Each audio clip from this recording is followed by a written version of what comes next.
కాళేశ్వరంపై ప్రభుత్వానికి 10 పేజీల్లో అధికారుల తుది నివేదిక అందజేశారు. పీసీ ఘోష్ కమిషన్ రిపోర్టు సారాంశాన్ని సిద్ధం చేసిన అధికారుల కమిటీ ప్రభుత్వానికి ఇచ్చింది. ఏ స్థాయిలో ఎలాంటి లోపాలు జరిగాయో తెలుపుతూ నివేదిక ఇచ్చారు. ఎవరెవరు బాధ్యులో రిపోర్టులో ప్రస్తావించారు. ఇరిగేషన్ అధికారుల లోపాలు, కాళేశ్వరం డిజైన్ స్టడీ చేయలేదని, లోపాభూయిష్టిగా నిర్మాణం జరిగిందని నివేదికలో పేర్కొన్నారు.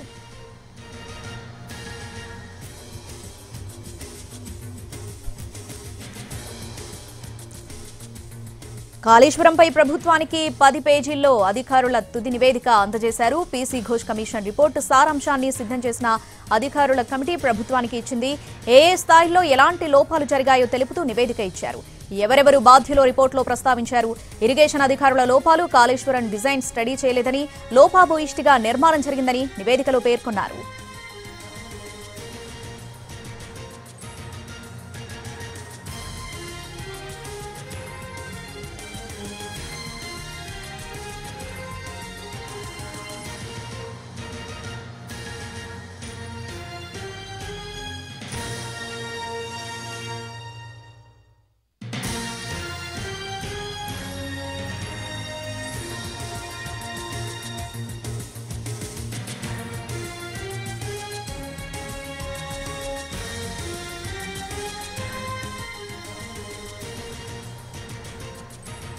కాళేశ్వరంపై ప్రభుత్వానికి 10 పేజీల్లో అధికారుల తుది నివేదిక అందజేశారు. పీసీ ఘోష్ కమిషన్ రిపోర్టు సారాంశాన్ని సిద్ధం చేసిన అధికారులు కమిటీ ప్రభుత్వానికి ఇచ్చింది. ఏ స్థాయిలో ఎలాంటి లోపాలు జరిగాయో తెలుపుతూ నివేదిక ఇచ్చారు. ఎవరెవరు బాధ్యులో రిపోర్టులో ప్రస్తావించారు. ఇరిగేషన్ అధికారుల లోపాలు, కాళేశ్వరం డిజైన్ స్టడీ చేయలేదని, లోపాభూయిష్టంగా నిర్మాణం జరిగిందని నివేదికలో పేర్కొన్నారు.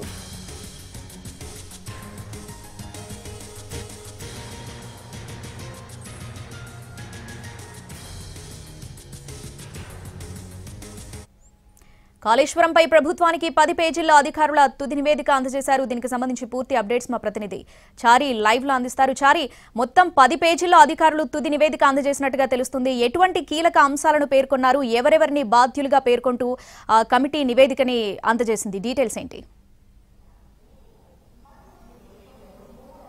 రైట్, కాళేశ్వరం కమిషన్ ఇచ్చినటువంటి నివేదిక మీద నిన్న సాయంత్రం మనం ఎన్టీవీ ఎక్స్క్లూజివ్ గా కొన్ని కీలకమైనటువంటి అంశాలని మెన్షన్ చేసింది. ఆ సమాచారాన్ని ఎన్టీవీ లో ప్రధానంగా రాజకీయ నాయకులు తీసుకున్నటువంటి నిర్ణయాలు, వాళ్ళు చేసినటువంటి లోపాలకు సంబంధించినటువంటి అంశాలని నిన్న మనం చెప్పాము. అదే విషయాలు ఈరోజు కమిషన్ మీద అధికారుల కమిటీ ఏదైతే వేశారో ఆ అధికారుల కమిటీ ఇచ్చినటువంటి నివేదికలో కూడా ఇదే అంశాలని పేర్కొన్నారు. ప్రస్తుతం మనం ఎన్టీవీ స్క్రీన్ మీద ఎక్స్క్లూజివ్ గా చూస్తున్నాం.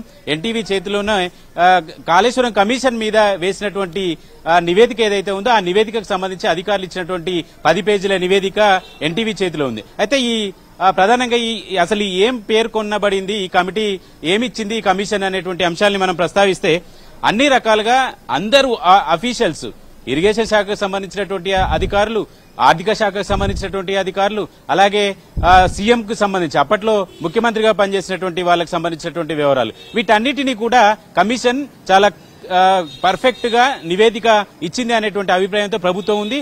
అధికారుల నివేదిక కూడా ఇదే ఉంది. దీంట్లో ప్రధానంగా మేడిగడ్డ, అన్నారం, సుందిళ్ల బ్యారేజీల నిర్మాణానికి సంబంధించినటువంటి అంశాన్ని ప్రధానంగా పేర్కొన్నారు. దాంట్లో ఫస్ట్ ప్రణాళిక మరియు ఆమోదంలో అక్రమాలు చోటు చేసుకున్నాయనేటువంటి అంశాన్ని మెన్షన్ చేశారు. అప్పుడు ముఖ్యమంత్రిగా ఉన్నటువంటి కేసీఆర్ మాత్రమే ఒక్కరే ఈ నిర్ణయాన్ని తీసుకున్నారనేటువంటి అంశాన్ని మెన్షన్ చేశారు. మేడిగడ్డ, అన్నారం, సుందిళ్ల బ్యారేజీల నిర్మాణ నిర్ణయము ప్రభుత్వం సంపూర్ణంగా కాకుండా ముఖ్యమంత్రి మాత్రమే నీటిపారుదల మంత్రి గారి వ్యక్తిగత నిర్ణయంగానే జరిగిందనేటువంటి విషయం నిన్న మనం చెప్పాం. కాళేశ్వరం ప్రాజెక్టులో కీలకంగా ఉన్నటువంటి మేడిగడ్డ కావచ్చు, అన్నారం కావచ్చు, సుందిల్లె కావచ్చు, ఈ డిజైన్ లొకేషన్ కి సంబంధించినటువంటి విషయంలో కేవలం అధికారులు సర్వే చేసి అధికారులు నిపుణులు ఇచ్చినటువంటి కమిటీ నివేదికను ఆధారంగా ప్రాజెక్టు లొకేషన్ ఎంపిక చేశారు. కానీ ఈ మేడిగడ్డ, అన్నారం, సుందిల్ల ఈ నిర్మాణాలకు సంబంధించి కేవలం ముఖ్యమంత్రి అలాగే అప్పుడు మంత్రిగా ఉన్నటువంటి హరీష్ రావులు ఇద్దరు మాత్రమే ఈ నిర్మాణానికి సంబంధించినటువంటి వ్యవహారాలను చూశారు. ఇది ఒక లోపంగా కేవలం ఆ ఇద్దరే ఈ నిర్మాణానికి సంబంధించినటువంటి బాధ్యులుగా కమిషన్ పేర్కొంది. అదే విషయాన్ని అధికారుల కమిటీ కూడా ఈరోజు కేబినెట్ కి ఇవ్వబోతుంది. అయితే నిపుణులు ఇచ్చినటువంటి కమిటీ, గతంలో నిపుణులు కూడా కమిటీ ఇచ్చారు, సిడబ్ల్యూసి కూడా నివేదిక ఇచ్చింది. అన్నారం మేడిగడ్డ దగ్గర వాటర్ కెపాసిటీ, వాటర్ అవైలబిలిటీ ఎంత ఉంటుంది, అలాగే తుమ్మిడిహట్టి దగ్గర ప్రాజెక్టు కడితే ఎలా ఉంటుంది అనేటువంటి దానికి సంబంధించినటువంటి అంశాల్లో కూడా ప్రభుత్వానికి గతంలో నిపుణుల కమిటీ ఒక నివేదిక ఇచ్చింది. 2015లో రూపొందించిన నిపుణుల కమిటీ మేడిగడ్డలో నిర్మాణాన్ని చేయొద్దు అనేటువంటి సూచన చేసింది. కానీ ఆ నివేదికను ప్రభుత్వం పక్కన పెట్టింది అనేటువంటి అభిప్రాయాన్ని కూడా కమిషన్ అభిప్రాయపడింది. అయితే తప్పుదారి పట్టించడానికి కారణాలు ఏంటి అనేటువంటి అంశాన్ని కూడా కమిషన్ పేర్కొంది.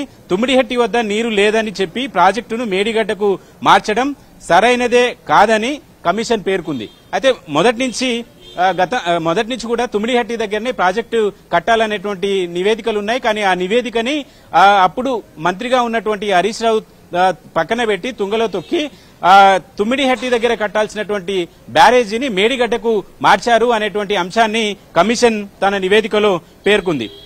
ఇక ఇంకొక అంశం, కేబినెట్ ఆమోదం లేకుండానే జీవోలు ఇచ్చారు అనేటువంటి. కేబినెట్ ఆమోదంతో ఈ కాళేశ్వరం ప్రాజెక్టు కట్టామని కమిషన్ ముందు కేసీఆర్, అలాగే హరీష్ రావు, ఈటెల రాజేందర్ ముగ్గురు కూడా కేబినెట్ అప్రూవల్ లేకుండా ఏ పని చేయలేదు అనేటువంటి అంశాన్ని స్పష్టం చేశారు. కానీ కమిషన్ ఇచ్చినటువంటి నివేదికలో మాత్రం కేబినెట్ ఆమోదం లేకుండానే జీవోలు ఇచ్చారు అనేటువంటి అంశాన్ని మెన్షన్ చేస్తూనే మొదటి 3 జీవోలకు సంబంధించి 231, 232, 233 కేబినెట్ లో పెట్టక ముందుకే, కేబినెట్ కు ఈ జీవోలకు సంబంధించినటువంటి నిర్ణయాలు జరగక ముందే ఈ ప్రభుత్వం ముందడుగు వేసింది అనేటువంటి అంశాలు, వీటిని బట్టే కేబినెట్ ఆమోదం లేకుండానే ఈ ప్రాజెక్టుకు సంబంధించినటువంటి నిర్మాణాలు జరిగింది అనేటువంటి అంశాన్ని కమిషన్ పేర్కొంది. ఇక ఒప్పందాలు అలాగే నిర్మాణానికి సంబంధించి టర్నికి కాకుండా లంసం ఒప్పందాలు చేసింది అనేటువంటి అభిప్రాయాన్ని వ్యక్తం చేసింది. కేంద్ర జల కమిటీ సిడబ్ల్యూసి సిఫార్సులు పట్టించుకోకుండా లంసం అనే విధానాన్ని దాని ఆధారంగా ఒప్పందాన్ని కుదుర్చుకున్నారనేటువంటి అంశాన్ని కూడా చెప్పారు. నిన్న మనం ఈ విషయాన్ని కూడా చెప్పాం. నిర్మాణానికి సంబంధించినటువంటి టెక్నాలజీని ఏ టెక్నాలజీ వాడాలి, ఏ టెక్నాలజీ వాడలేదు అనేటువంటి విషయంలో కూడా అప్పుడు ఇరిగేషన్ శాఖ మంత్రిగా ఉన్నటువంటి హరీష్ రావే నిర్ణయాలు తీసుకున్నారనేటువంటి అంశాన్ని మెన్షన్ చేశాం. కమిషన్ కూడా ఇదే అంశాన్ని ప్రస్తావిస్తూ వచ్చింది. అయితే రీఅప్రూవల్ కు సంబంధించినటువంటి అంశంలో 2 దశల్లోగా ఖర్చు పెంచుతూ ఖర్చులు అంచనాలని పెంచుతూ వచ్చింది అనేటువంటి అంశాన్ని కూడా ఈ కమిషన్ పేర్కొంది. కాంట్రాక్టులు కుదిర్చిన తర్వాతనే ప్రాజెక్టులో మార్పులు చేర్పులు, అంటే ఎవరికి కాంట్రాక్టు ఇవ్వాలి అనేటువంటి అంశాలు జరిగిన తర్వాతనే ఆ ప్రాజెక్టు నిర్మాణానికి సంబంధించినటువంటి మార్పులు చేర్పులు కూడా జరిగాయి అనేటువంటి అంశాన్ని కూడా కమిషన్ పేర్కొంది. అలాగే నిర్వహణలో మానిటరింగ్ చేసే విధానంలో కూడా నిర్లక్ష్యం చాలా స్పష్టంగా కనపడింది అనేటువంటి అంశాన్ని పేర్కొంది. నిర్వహణలో నిర్లక్ష్యం కారణంగానే 3 బ్యారేజీల్లో ఎలాంటి పర్యవేక్షణ లేదు, దానికి సంబంధించినటువంటి పరిశీలన లేదు, అధికారుల వైఫల్యం చాలా స్పష్టంగా కనపడుతుంది అనేటువంటి అంశాన్ని పేర్కొన్నారు. ఏదైతే కుంగిపోయినటువంటి మేడిగడ్డ కావచ్చు, అన్నారం సుందిళ్లలో స్లూయేజ్లకు సంబంధించినటువంటి వ్యవహారంలో ఎప్పటికప్పుడు అధికారులు పర్యవేక్షణ చేయాల్సి ఉండాల్సింది. కానీ అధికారుల పర్యవేక్షణ లేకపోవడం మూలంగా ఈ 3 బ్యారేజీలకు సంబంధించినటువంటి ఈ నిర్లక్ష్యం వల్లనే ఈ 3 బ్యారేజీలు ఇబ్బందికి గురయ్యాయనేటువంటి అంశాన్ని కూడా మెన్షన్ చేసింది. పూర్తి స్థాయిలో నీటి నిల్వలకు సంబంధించినటువంటి అంశానికి సంబంధించి బ్యారేజీలకు సంబంధించినటువంటి అంశాన్ని కూడా కమిషన్ ప్రధానంగా చెప్పుకుంటూ వచ్చింది. తరచూ నీటిని నిలిపేయడం వల్ల నిర్మాణాలు పాడైపోవడానికి కూడా ఇది కారణమని చెప్పింది. అంటే బ్యారేజీల నిర్మాణానికి సంబంధించి వాటి కెపాసిటీ ఏంటి, వచ్చేటువంటి ఫ్లడ్ ను అవి తట్టుకుంటాయా, ఆ బ్యారేజ్ లో ఆ కెపాసిటీ ఉండాల్సినటువంటి నీటి కంటే ఎక్కువ నీటిని స్టోరేజ్ చేసినప్పుడు ఈ పిల్లర్స్ కావచ్చు డ్యామేజ్ అవుతాయనేటువంటి అంశాన్ని ప్రధానంగా పేర్కొంటూ నీటి నిల్వకు ఆ బ్యారేజీకి సంబంధించినటువంటి సామర్థ్యానికంటే ఎక్కువ నీటిని కూడా నిల్వ చేశారనేటువంటి అంశాన్ని కమిషన్ తన నివేదికలో పేర్కొంది. ఇక 4వ అంశంగా చెప్పినటువంటి అంశం ఏంటంటే నిర్మాణాల్లో లోపాలు అలాగే డిజైన్ కు సంబంధించినటువంటి అంశాన్ని కూడా మెన్షన్ చేశారు. భూగర్భ నీటికి అనువైన మట్టి దాని మీద ఉన్నటువంటి నిల్వ కట్టడాలు నిర్మించడం సాధారణమైన ప్రమాణాలకు విరుద్ధం అని చెప్పేసేటువంటి అంశాన్ని మెన్షన్ చేశారు. అక్కడ సాయిల్ టెస్ట్ కు సంబంధించినటువంటి అంశాల్లో కూడా ప్రభుత్వం పెద్దగా పట్టించుకోలేదు. అలాంటి చోట బ్యారేజీలు నిర్మాణం చేస్తే కూడా వాటి కుంగుబాటు అయ్యేటువంటి ప్రమాదం ఉంటుంది, వాటిని గుర్తించలేకపోయారు అనేటువంటి అంశాన్ని కూడా మెన్షన్ చేసింది. వైఫల్యాలకు నాణ్యతలకు సంబంధించినటువంటి తనిఖీలు కూడా లేవు అనేటువంటి అంశాలు.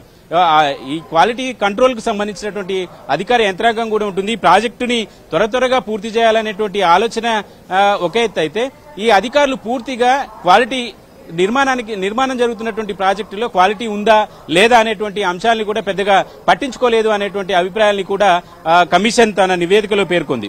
కాంట్రాక్టర్లకు అన్యాయంగా ప్రయోజనాలు చేకూర్చారనేటువంటి అంశాన్ని కూడా 5వ అంశంగా పేర్కొంది. తప్పుగా పూర్తి ధృవీకరణ పత్రాలు ఇచ్చారు కాంట్రాక్టర్లు కూడా అని చెప్పేసి అంశాన్ని పెట్టారు. మేడిగడ్డ నిర్మాణం పూర్తి కాకముందుకే పూర్తి ధృవీకరణ పత్రాలు ఇచ్చారు. గతంలో విజిలెన్స్ కమిషన్ కూడా ఇదే అంశాన్ని మెన్షన్ చేసింది. క్వాలిటీకి సంబంధించినటువంటి అంశాన్ని పరిశీలించిన తర్వాత ప్రాజెక్టు నిర్మాణం పూర్తయిన తర్వాత ఆ కాంట్రాక్టర్ ఎవరైతే ఉంటారో ఆ కాంట్రాక్టర్ ప్రభుత్వం దగ్గర కొంత అమౌంట్ ని డిపాజిట్ చేస్తుంది. ఆ ప్రాజెక్టు పూర్తయిన తర్వాత క్వాలిటీ పూర్తి స్థాయిలో క్వాలిటీకి సంబంధించినటువంటి సర్టిఫికెట్ ఇచ్చిన తర్వాత అప్పుడు ప్రభుత్వం డిపాజిట్ చేసినటువంటి డబ్బుని వెనక్కి ఇవ్వాల్సినటువంటి అవసరం ఉంటుంది. కానీ క్వాలిటీ కంట్రోల్ కు సంబంధించినటువంటి విషయం ఎలాంటి విచారణ తనిఖీలు చేయకముందే ప్రాజెక్టు పూర్తి కాకముందుకే ప్రాజెక్టు పూర్తయిందని, అది దాని నాణ్యతా ప్రమాణాల్లో అద్భుతంగా ఉందనేటువంటి అంశాన్ని కూడా మెన్షన్ చేసినట్టు కమిషన్ గుర్తించింది. ఈ విషయాన్ని కూడా గతంలో ప్రభుత్వం ఈ మేడిగడ్డ కుంగినటువంటి వెంటనే విజిలెన్స్ విచారణకు ఆదేశించింది. విజిలెన్స్ విచారణలో కూడా ఇదే అంశాన్ని ప్రధానంగా విజిలెన్స్ నివేదికలో పేర్కొంది. కమిషన్ కూడా ఇదే అంశాన్ని ప్రధానంగా పేర్కొంటూ వచ్చింది. వీటన్నిటికీ జరిగినటువంటి అంశాలన్నిటికీ ఎవరిని బాధ్యులు చేయాలనేటువంటి అంశాన్ని కూడా కమిషన్ తన నివేదికలో పేర్కొంది. గతంలో మాజీ ముఖ్యమంత్రి చంద్రశేఖరరావు గారి పేరుని మెన్షన్ చేశారు. కేసీఆర్ ప్రణాళిక నిర్వహణలో నేరుగా మరియు పరోక్షంగా బాధ్యత ఉంది అనేటువంటి అంశాన్ని నిన్న కూడా చెప్పాము. కేసీఆరే డిజైన్ కి సంబంధించినటువంటి అంశం కావచ్చు, నిర్మాణంలో నాణ్యతకు సంబంధించినటువంటి విషయం కావచ్చు, అన్ని తానే చేశారనేటువంటి విషయాన్ని కూడా మరోసారి కమిషన్ తన నివేదికలో పేర్కొంది. నివేదికలో పేర్కొన్నటువంటి అంశాలని ఇవాళ కేబినెట్ కి బ్రీఫ్ గా నోట్ రూపంలో ప్రభుత్వానికి అధికారులు ఇచ్చారు. ఇది మరి కాసేపట్లో సీఎం కి కూడా ఇవ్వబోతున్నారు. ఇదే 10 పేజీలకు సంబంధించినటువంటి నివేదిక కేబినెట్ లో కూడా పెట్టబోతున్నారు. ఇక ఇరిగేషన్ శాఖకి అప్పుడు మంత్రిగా ఉన్నటువంటి హరీష్ రావుకు సంబంధించినటువంటి వ్యవహారానికి సంబంధించినటువంటి అంశాన్ని కూడా మెన్షన్ చేశారు. హరీష్ రావు నిపుణుల నివేదికను అసలు పట్టించుకోలేదు అనేటువంటి అంశాన్ని కూడా వాళ్ళు మెన్షన్ చేశారు. ఆర్థిక శాఖ మంత్రిగా పనిచేసినటువంటి ఈటెల రాజేందర్కు సంబంధించినటువంటి వ్యవహారాన్ని కూడా కమిషన్ తన నివేదికలో పేర్కొంది. ప్రాజెక్టుకు ఆర్థికపరమైనటువంటి కేటాయింపులు కావచ్చు, నిధులకు సంబంధించినటువంటి కేటాయింపులకు సంబంధించినటువంటి విషయంలో చాలా నిర్లక్ష్యం కనపడింది అనేటువంటి అంశాన్ని మెన్షన్ చేశారు. ఇందులో అపరాధ స్థాయి అంటే దాన్ని ఉద్దేశపూర్వకంగా చేశారనేటువంటి కోణంలో నివేదికనిచ్చారు. ఇక అప్పుడు ఈ ఇరిగేషన్ శాఖలో ప్రధానంగా పనిచేసినటువంటి స్మితా సబర్వాల్ కావచ్చు, సిఎస్ గా ఉన్నటువంటి ఎస్కే జోషికి సంబంధించినటువంటి వ్యవహారాలతో పాటుగా ఇరిగేషన్ కి చీఫ్ ఇంజనీర్ గా ఉన్నటువంటి మురళీధర్, హరిరామ్ తదితర ఇంజనీర్ల అధికారుల మీద కూడా కేబినెట్ కి ఒక నివేదికలో ఇచ్చినటువంటి అంశాల్లో అధికారులు ఇచ్చినటువంటి నివేదికలో వీళ్ళందరి కూడా అధికార దుర్వినియోగంతో చేయడంతో పాటు సిడబ్ల్యూసీ ఇచ్చినటువంటి నివేదిక కావచ్చు, నిపుణుల కమిటీ ఇచ్చినటువంటి నివేదిక కావచ్చు, వీటన్నిటిని ఈ అధికారులంతా కూడా తొక్కిపెట్టారు. తప్పుడు నివేదికలు కేబినెట్ కి ఇచ్చారు. అలాగే కేబినెట్ ముందు ఈ నివేదికలు నిపుణుల నివేదిక కావచ్చు, సిడబ్ల్యూసీ ఇచ్చినటువంటి అంశాలు కావచ్చు, వీటన్నిటిని కూడా కేబినెట్ కి కూడా ఇవ్వలేదు. కేబినెట్ కి కూడా తప్పుదోవ పట్టించారనేటువంటి అంశాన్ని కూడా, తప్పుడు సమాచారం ఇచ్చారనేటువంటి అంశాన్ని కూడా మెన్షన్ చేస్తూ వచ్చారు. ఇక ఆర్థికపరమైనటువంటి అంశాలని కూడా కమిషన్ పేర్కొంటూ వచ్చింది. అత్యధిక ఖర్చులు ఎందుకయ్యాయి అనేటువంటి అంశాన్ని కూడా మెన్షన్ చేశారు. కాళేశ్వరం ప్రాజెక్టు ప్రారంభంలో 38,500 కోట్లతో ప్రాజెక్ట్ ని పూర్తి చేయాలనేటువంటి ఆలోచన ఎస్టిమేషన్ ఉండే, అది 71,436 కోట్లకు వెళ్లింది. 2016లో ఈ విషయం మీద సీఎం లేఖ రాసినట్టు తెలిసింది. ఇప్పటికీ ప్రాజెక్ట్ ఇంకా పూర్తి కాలేదు. ప్రాజెక్టు పూర్తి కాకపోయినా 1,10,248 కోట్ల వ్యయాన్ని ఇప్పటి వరకు ఖర్చు చేశారనేటువంటి అంశాన్ని కూడా దీంట్లో మెన్షన్ చేశారు. ఇక నివేదికలో ప్రభుత్వానికి సంబంధించినటువంటి అంశానికి సంబంధించి కొన్ని సూచనలు కూడా చేశారు. ప్రభుత్వ నిధుల రికవరీకి సంబంధించినటువంటి విషయాలు కూడా ఇందులో మెన్షన్ చేశారు. వ్యాప్కో సంస్థకు చెల్లించిన 677.67 లక్షలు తిరిగి వసూలు చేయాలనేటువంటి సూచన చేశారు. ఎందుకంటే వ్యాప్కో సూచించినట్టు చేయలేదని, లేదంటే ఆ నివేదికను కూడా వీటిని పూర్తిగా పరిగణలోకి తీసుకోవాలనేటువంటి అంశాన్ని కూడా కమిషన్ పేర్కొన్నట్టు కనబడుతుంది. ఏజెన్సీకి సంబంధించినటువంటి అధికారులు కలిసి కుట్ర పన్నారు అనేటువంటి అంశాన్ని మెన్షన్ చేశారు. కుట్ర అనేది చాలా కీలకమైనటువంటి కామెంట్. ఎందుకంటే ఈ కుట్ర అనేటువంటి కోణంలోనే కేసులు, అలాగే ఇప్పటివరకు జరిగినటువంటి విచారణ, తర్వాత తీసుకోబోయేటువంటి చర్యల్లో ఈ కుట్ర అనేటువంటి పదాన్ని చాలా కీలకంగా చూడాల్సి ఉంటుంది. ప్రాజెక్టు కాంట్రాక్టులు అధికారులు కలిసి ప్రభుత్వ నిధుల్ని దుర్వినియోగం చేశారు అనేటువంటి అంశాన్ని మెన్షన్ చేశారు. ఇప్పుడు మనం చెప్పుకున్నటువంటి ఐఏఎస్ అధికారులకు సంబంధించినటువంటి విషయాలన్నీ కూడా ఈ అధికారుల దుర్వినియోగం కావచ్చు, అధికార దుర్వినియోగం, ఆర్థికపరమైనటువంటి దుర్వినియోగానికి కూడా పాల్పడ్డారనేటువంటి విషయాన్ని ప్రధానంగా కమిషన్ తన నివేదికలో పేర్కొన్నట్టు కనబడుతుంది. ఏదైతే కాళేశ్వరం ప్రాజెక్టు తెలంగాణకి జీవనాడి అని చెప్పుకున్నటువంటి ఈ ప్రాజెక్టు ప్రస్తుతం ఈ సాంకేతిక లోపాలు, పర్యవేక్షణ వైఫల్యం, పాలకులు చేసినటువంటి అధికార దుర్వినియోగానికి సంబంధించినటువంటి ఈ అన్నిటి వల్ల తెలంగాణలో ప్రభుత్వము ప్రజల సొమ్ము భారీగా వృధా అయ్యింది అనేటువంటి విషయాలని కమిషన్ ప్రధానంగా పేర్కొంటూ వచ్చింది. అయితే ఈ కమిషన్ ఇచ్చినటువంటి అన్ని రకాల అంశాలతో పాటుగా 2 రకాల నివేదికను కూడా కమిషన్ ఈరోజు కేబినెట్ ముందు ఉంచుతుంది. మొదట బ్రీఫ్ నోటు, అంటే ఎవరి పాత్ర ఏ విషయాల్లో ఉంది, ప్రాజెక్టు సైటు అలొకేషన్ కావచ్చు, లొకేషన్ మార్పుకు సంబంధించినటువంటి విషయంలో కావచ్చు ఒక విభాగం. రెండవ విభాగం నిధుల వినియోగానికి సంబంధించి ఎలా జరిగింది అని. మూడవ విభాగం అప్పట్లో ముఖ్యమంత్రిగా ఉన్నటువంటి కేసీఆర్, మంత్రిగా ఉన్నటువంటి హరీష్ రావులు చేసినటువంటి అంశాలకు సంబంధించి కూడా మెన్షన్ చేశారు. మొత్తం బ్రీఫ్ నోటు 4 పేజీలు, పూర్తి స్థాయిలో డీటెయిల్డ్ గా ఇచ్చినటువంటి రిపోర్టు 4 పేజీలు, మొత్తం 10 పేజీల్లో ఈ అంశాలని పేర్కొన్నట్టు తెలుస్తుంది.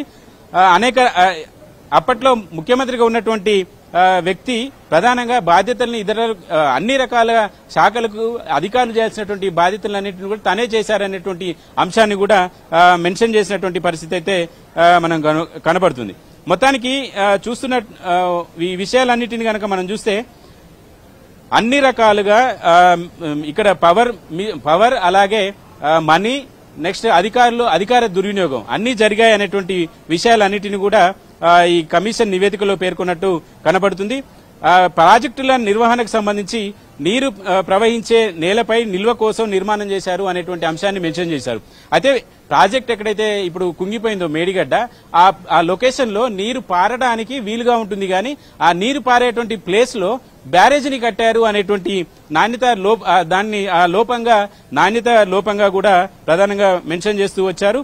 ఇక బ్యాక్ వాటర్ స్టడీస్ కు సంబంధించి బయాలజికల్ పరిశోధనలు మొదలైనవి ఏం జరగలేదు అనేటువంటి అంశాన్ని కూడా మెన్షన్ చేస్తూ వచ్చారు.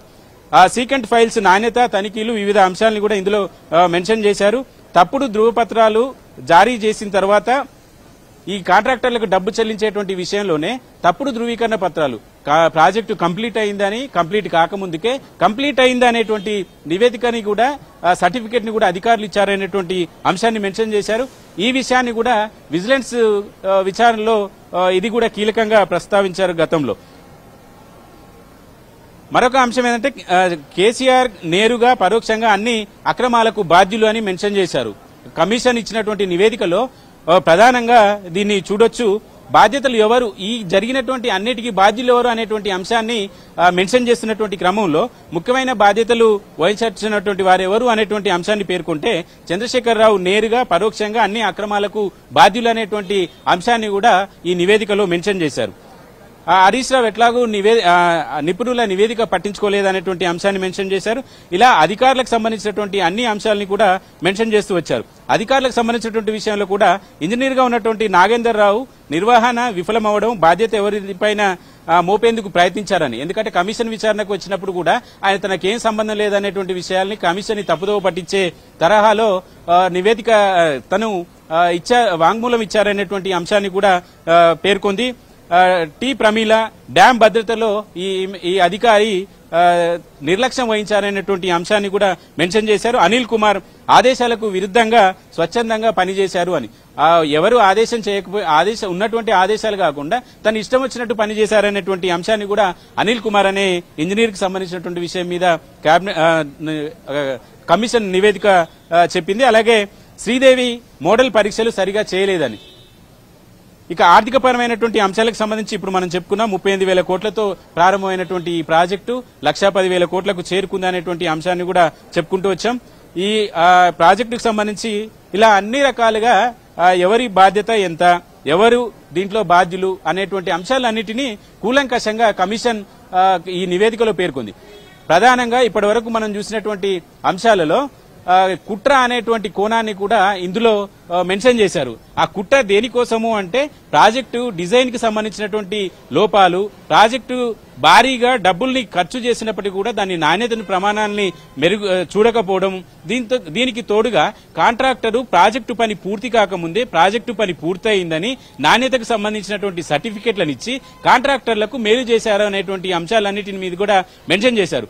మామూలుగా సహజంగా కమిషన్ల నివేదికలు ఎలా ఉంటాయంటే అధికారుల వైఫల్యాలకు సంబంధించినటువంటి విషయాలను మాత్రమే మెన్షన్ చేస్తూ తన బ్రీఫ్ నోట్స్ ని కమిషన్ ఇస్తుంది. కానీ ఈ రోజు కాళేశ్వరం కమిషన్ ఇచ్చినటువంటి నివేదికలో ప్రతి అంశాన్ని టచ్ చేశారు. రాజకీయపరమైన అప్పుడు ముఖ్యమంత్రిగా ఉన్నటువంటి వాళ్ళు, మంత్రులుగా ఉన్నటువంటి వాళ్ళు ని కూడా ఇందులో మెన్షన్ చేశారు. కేసీఆర్, హరీష్ రావు, ఈటెల రాజేందర్ ఈ ముగ్గురు కూడా ఈ జరిగినటువంటి ల్యాప్సెస్ లో బాధ్యులు అనేటువంటి రకంగా నివేదిక పేర్కొంది. ఇక అధికారులకు సంబంధించినటువంటి విషయంలో కూడా సీఎంఓలో అధికారులుగా ఉన్నటువంటి స్మితా సబర్వాల్ అయితే ఏంటి, సీఎస్ గా ఉన్నటువంటి ఎస్కే జోషి అయితే ఏంటి, ఇంజనీర్లు, చీఫ్ ఇంజనీర్లుగా ఉన్నటువంటి వాళ్ళందరి పేర్లను కూడా వాళ్ళు చేయాల్సిన పని ఏంటి, చేసిన పని ఏంటి అనేటువంటి అంశాలని మెన్షన్ చేసుకుంటూ వాళ్ళ మీద ఎలాంటి చర్యలు తీసుకోవాలనేటువంటి అంశాన్ని కూడా కమిషన్ తన నివేదికలో పేర్కొంది. ఎవరైతే ఈ ప్రాజెక్టు నిర్మాణానికి సంబంధించి కుట్రపూరితంగా, దురుద్దేశపూర్వకంగా విధుల పట్ల నిర్లక్ష్యం వహించినటువంటి వాళ్ళందరినీ కూడా క్రిమినల్ ప్రాసిక్యూషన్ చేయాలనేటువంటి ఒక అంశాన్ని కూడా కమిషన్ సిఫార్సు చేసింది. ఈ కమిషన్ లో ఇప్పటివరకు ఇన్ని అంశాలు వచ్చాయి, ఇంతవరకు బాగుంది. కమిషన్ ఇచ్చినటువంటి నివేదిక మీద 2 గంటలకు కేబినెట్ సమావేశం అవుతుంది. ఈ కేబినెట్ సమావేశంలో ఏం తేల్చబోతుంది ప్రభుత్వం అనేది ఇప్పుడు ఆసక్తికరమైనటువంటి విషయం. కమిషన్ ఇంత సుదీర్ఘంగా మెన్షన్ చేసినటువంటి అంశాలన్నిటి మీద ప్రభుత్వం ఏం చర్యలు తీసుకుంటుంది అనేది ప్రధానంగా చర్చించాల్సినటువంటి అంశం. ప్రభుత్వం మనకున్నటువంటి సమాచారం ప్రకారం ప్రభుత్వానికి 2-3 రకాల పరిధి అలాగే బాధ్యత ఉంటుంది. కమిషన్ వేసిన తర్వాత కమిషన్ ఇచ్చినటువంటి నివేదిక మీద ఇమ్మీడియట్ గా యాక్షన్ కి డైరెక్ట్ గా ప్రభుత్వమే చర్యలు తీసుకోవడానికి వీలుంటుంది. కానీ ప్రభుత్వం ఇప్పుడు ఈ రకమైనటువంటి చర్యలకు దిగుతుందా అనే చర్చ జరుగుతుంది. ఎందుకంటే ఒకవైపు ఇది రాజకీయ దురుద్దేశంతో చేస్తున్నారు అని ఇప్పటికే బీఆర్ఎస్ పార్టీ ఆరోపిస్తున్నటువంటి నేపథ్యంలో నేరుగా చర్యలు తీసుకునేటువంటి అవకాశం ఉంటుందా లేదా అనేది చూడాలి. ఇక రెండవ అంశం, ఒక విచారణ ఏజెన్సీకి ఇచ్చి నోటీసులు ఇచ్చి దీనికి సంబంధించినటువంటి చర్యలకు సంబంధించినటువంటి యాక్షన్ ని ముందుకు తీసుకుపోవాల్సి ఉంటుంది. 2 రకాల చర్యలకి ఇక్కడ అవకాశం ఉంది. ఒకటి, కరప్షన్ ఎలిగేషన్స్ ని కమిషన్ చూపించింది కాబట్టి ఏసీబీకి ఇచ్చేటువంటి అవకాశం ఒకటి ప్రభుత్వం ఆలోచిస్తుంది. రెండవ ఆలోచన ఏంటంటే ఈ ఏసీబీకి ఇప్పటికే కొన్ని పనులుంటాయి, ఇప్పటికి కొన్ని పెండింగ్ కేసులుంటాయి, పూర్తి స్థాయిలో అధికార యంత్రాంగం ఉండదు. కాబట్టి ఒక వ్యవస్థని ఏర్పాటు చేసి సిట్ లాంటిది కావచ్చు, దీనికి ఒక పేరు టైటిల్ పెట్టి దీనికి సంబంధించినటువంటి అన్ని రకాలుగా నీటిపారుదల శాఖలో ఎక్స్పర్ట్ ఉన్నటువంటి వాళ్ళు, ఆర్థిక శాఖలో ఎక్స్పర్ట్ ఉన్నటువంటి వాళ్ళు, ప్రాజెక్టుల నిర్మాణానికి సంబంధించినటువంటి ఎక్స్పర్ట్లు ఉన్నటువంటి వాళ్ళందరినీ కలిపి ఒక విచారణ ఏజెన్సీని ఏర్పాటు చేసి విచారణకు కూడా ఆలోచించవచ్చు. ఈ 3 రకాలుగా ప్రభుత్వం ముందు ఆప్షన్స్ ఉన్నటువంటి ఈ నేపథ్యంలో ప్రభుత్వం ఏం చేస్తుంది, ఈ రోజు కేబినెట్ లో ఏం చర్చ చేస్తుంది అనేది ఒక అంశం. ఇక రెండవ అంశం, ప్రభుత్వం రెండవ ఎత్తుగడని కూడా అవలంబిస్తుంది. ఇప్పటి వరకు కాంగ్రెస్ పార్టీ, బీఆర్ఎస్ పార్టీకి సంబంధించినటువంటి నాయకులు, కాంగ్రెస్ పార్టీ ఏమో డబ్బుల కోసము నాణ్యత లేకుండా కట్టారు అనేది ఆరోపణ చేస్తుంది, అందుకే కుంగిపోయిందని. కాళేశ్వరం ప్రాజెక్ట్ అంటే ఓన్లీ మేడిగడ్డ, అన్నారం, సుందిల కాదు, దీని వెనకాల ఎన్ని ప్రాజెక్టులు ఉన్నాయి, ఎన్ని రిజర్వాయర్లు ఉన్నాయో కూడా చూడాలి. ఈ ప్రాజెక్టులు సహజంగానే ఇలాంటి పరిణామాలు అక్కడక్కడ చోటు చేసుకుంటున్నాయి. ఈ రాజకీయంగా ఇబ్బంది పెట్టడానికి, అలాగే రైతుల్ని నీళ్లు ఇవ్వకుండా ఇబ్బంది పెడుతుంది అనేటువంటి అంశాన్ని బీఆర్ఎస్ పార్టీ ఇప్పటికే చెప్తుంది. ఈ నేపథ్యంలో అసలు కమిషన్ నివేదిక ఏమిచ్చింది, ఎవరి పాత్ర ఏంటి అనేటువంటి విషయాల్ని జనానికి తెలియాలి అనేటువంటి ఆలోచనతో అధికార పార్టీ ప్రభుత్వం ఉంది. ఈ నేపథ్యంలోనే అసెంబ్లీ సమావేశాలని ప్రత్యేకంగా ఏర్పాటు చేయాలనేటువంటి ఆలోచనతో ఉంది. ఈ అసెంబ్లీలో కూడా కేబినెట్ లోకి ఇవాళ అధికారులు ఇచ్చినటువంటి 10-12 పేజీల నివేదిక కాకుండా 650 పేజీల నివేదిక ఏదైతే ఉందో అది స్పీకర్ ముందు పెట్టాలని నిర్ణయించే అవకాశం ఉంది. ఆ స్పీకర్ ముందు పెట్టినటువంటి 650 పేజీల నివేదికని 119 మంది సభ్యులకు సర్క్యులేట్ చేయాలనుకుంటుంది. 119 మంది సభ్యులు కూడా 650 పేజీలు స్టడీ చేసిన తర్వాతనే అసెంబ్లీలో చర్చ చేయాలనుకుంటుంది. ఆ చర్చ కూడా ప్రభుత్వం ఆగమేఘాల మీద చేయాలనేటువంటి ఉద్దేశంతో ఉన్నట్టు కనిపించట్లేదు. 4-5 రోజులైనా సరే సభలో ఉన్నటువంటి సభ్యులు ఎవరు అడిగినా ఎవరు ఎలాంటి సూచన చేసినా తీసుకోవాలనేటువంటి ఆలోచనతో ప్రభుత్వం ఉంది. కాబట్టి వీటన్నిటి మీద ఈ రోజు కేబినెట్ లో ఒక నిర్ణయానికి వచ్చేటువంటి అవకాశం ఉంది. అసెంబ్లీ సమావేశాలు ఏర్పాటు చేయాలనుకుంటే ఎప్పటి నుంచి సమావేశం ఏర్పాటు చేస్తుంది? అసెంబ్లీ ఎజెండా ఓన్లీ కాళేశ్వరం మీదనే పెడతారా? ఈ గతంలో కమిషన్ ఇచ్చినటువంటి విద్యుత్కు సంబంధించి కొనుగోలుకు సంబంధించినటువంటి కమిషన్ కూడా ఈ నివేదికని ఇప్పటికే ప్రభుత్వానికి ఇచ్చింది. కాబట్టి ప్రస్తుతానికి అసెంబ్లీ సమావేశాన్ని ఏర్పాటు చేసి కాళేశ్వరం కమిషన్ ఇచ్చినటువంటి నివేదిక మీదనే పూర్తి స్థాయిలో చర్యలకు గాని అందరి సభ్యుల అభిప్రాయాలను తీసుకున్న తర్వాతనే ఇంతకుముందు మనం చెప్పుకున్నటువంటి ప్రభుత్వం ముందున్నటువంటి 3 ఆప్షన్స్ కు సంబంధించినటువంటి అంశాల మీద ఒక నిర్ణయానికి ప్రభుత్వం వచ్చేటువంటి అవకాశం ఉంది. ఇప్పటికిప్పుడు చర్యలు తీసుకోవాలని, కేసులు పెట్టాలని, అరెస్టులు చేయాలనేటువంటి ఆగమేఘాల మీద ఈ వ్యవహారాన్ని నడిపించాలనేటువంటి ఉద్దేశంతో సీఎం రేవంత్ రెడ్డి ఉన్నట్టు కనిపించట్లేదు. ఎందుకంటే గతంలో ఢిల్లీలో కావచ్చు, హైదరాబాద్ లో కావచ్చు మీడియాతో చిట్ చాట్ సందర్భంగా ఇదే అంశాన్ని ఆయన మెన్షన్ చేస్తూ వచ్చారు. మాకు ఎవరిని కూడా ఉద్దేశపూర్వకంగా శిక్షించాలని, వేధించాలనేటువంటి ఉద్దేశం మాకు లేదు. ఒకవేళ నిజంగానే రాజకీయ పరంగా ఇబ్బంది పెట్టాలని, రివెంజ్ తీర్చుకోవాలనుకుంటే బీఆర్ఎస్ దగ్గర ఉన్నటువంటి సీఎం పదవిని మేమే లాక్కున్నప్పుడే ఆ రివెంజ్ జరిగిపోయింది. ఇక మళ్ళీ కొత్తగా రివెంజ్ అవసరం లేదనేటువంటి స్టేట్మెంట్స్ ని సీఎం రేవంత్ రెడ్డి చెప్తూ వస్తున్నారు. కాబట్టి వీటన్నిటిని దృష్టిలో పెట్టుకుని కేబినెట్ లో సీనియర్ మంత్రులు, సీనియర్ నాయకులు కూడా ఉన్నారు. కాబట్టి అందరి అభిప్రాయాలను తీసుకోవడంతో పాటు న్యాయ నిపుణుల సలహాలను కూడా తీసుకోవాలనేటువంటి ఆలోచనతో ఉంది. ఉరికురికి నిర్ణయాలు తీసుకోవాలి, ఉరికురికి చర్యలు తీసుకోవాలనేటువంటి ఆలోచనతో ప్రభుత్వం లేదు. స్లో అండ్ స్టడీగానే చర్యలు తీసుకోవాలనుకుంటుంది. అన్ని రకాలుగా ఆలోచించే ముందడుగు వేయాలనుకుంటుంది. కాబట్టి ఈ రోజు సాయంత్రం జరిగేటువంటి కేబినెట్ సమావేశంలో కూలంకషంగా చర్చించిన తర్వాత సభలోకి ఈ కాళేశ్వరం కమిషన్ నివేదిక వస్తుంది. వీటన్నిటి తర్వాత ప్రభుత్వం ఎలాంటి యాక్షన్ తీసుకోబోతుంది అనేటువంటిది కూడా చూడాలి.